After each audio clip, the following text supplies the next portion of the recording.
धन्यवाद रुपेश बेटा। मैं केवल इस जो कुछ प्रभु ने प्रकाशित किया रुपेश में होकर उसका कंक्लूड करूंगा। कुलुस्तियों 3 का 1 और 2 पढ़िए। कुलुस्तियों 3 अध्याय उसके 1 और 2 पद को पढ़िए। 3 3 जी। का 1 और 2। अतः जब तुम मसीह के साथ जिलाए गए तो स्वर्गीय वस्तुओं की खोज में रहो, जहां मसीह विद्यमान है और परमेश्वर की दाहिनी ओर बैठा है। एक एक जन हमारा सीनियर था जो ये बोलते बोलते चल बसा, डेविड भाई। वो एक ही लाइन बोलते, स्वर्गीय वस्तुओं पर ध्यान लगाओ, स्वर्गीय वस्तु पर। और वही बात आज भी परमेश्वर की आत्मा ने हमको याद दिलाया कि इस पृथ्वी और की चीजें नहीं, क्या मांगना है वो चीजें जो वहां काम आएंगी। समझ।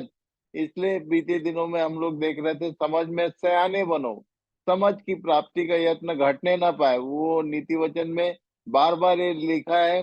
पहले 4-5 अध्यायों को यदि पढ़ेंगे तो वहां लिखा, बुद्धि की को प्राप्त करना है तो कर, पर समझ की प्राप्ति का यत्न घटना न पाए।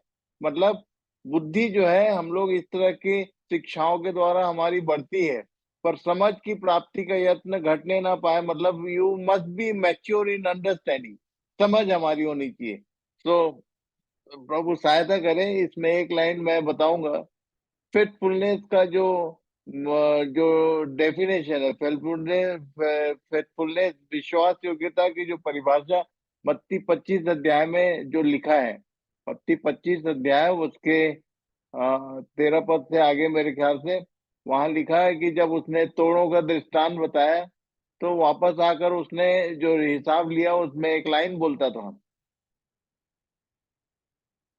कौन सा वर्ष है देखो जरा।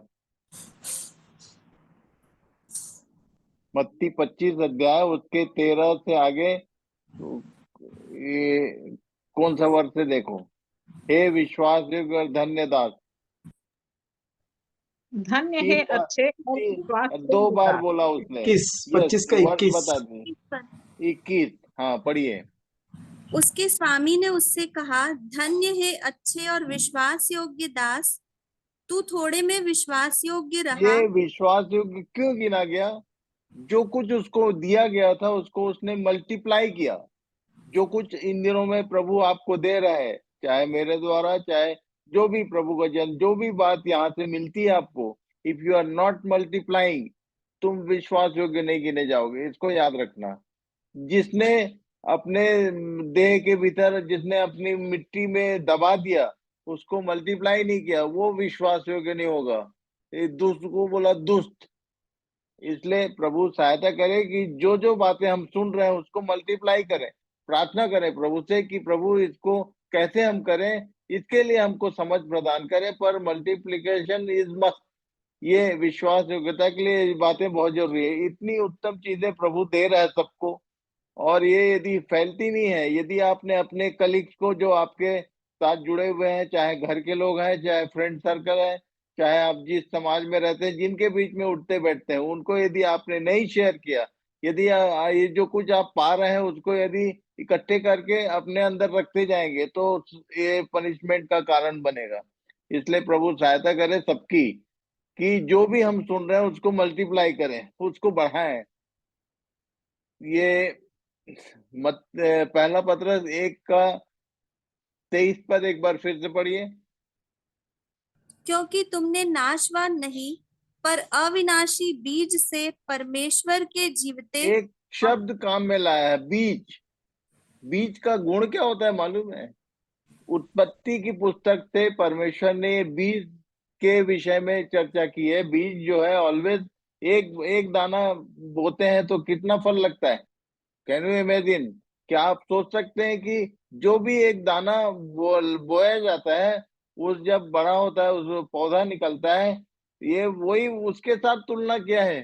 तुमने परमेश्वर के क्या जीवते और सदा ठहरने वाले वचन से, अर्थात उस वचन रूपी बीज से नया जन्म पाया।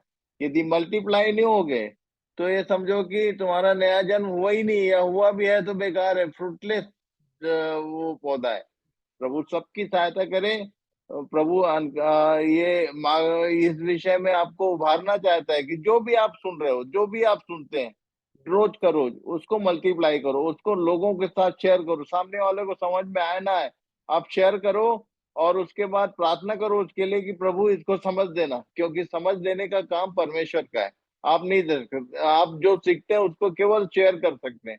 उसको बढ़ाने का, उसको उत्पन्न करने का सारा काम वो परमेश्वर का है। तो प्रभु सबकी सहायता करे, कोई किसी अपने को कमजोर ना समझे। ये कई लोगों को 5 है, कई लोगों को 3 है, किसी के पास 1 है, किसी को एक बात समझ में आई। जो जिसको कम समझ में आता है वही वही धोखे में पड़ता है। वो सोचता है कि ये मेरे पास तो एक ही है, मेरे को तो ठीक से समझ में नहीं आया। और जितना समझ में आया उसी को शेयर कर दो। प्रभु सहायता करे, ये बढ़ेगा। परमेश्वर का राज ऐसे बढ़ता है।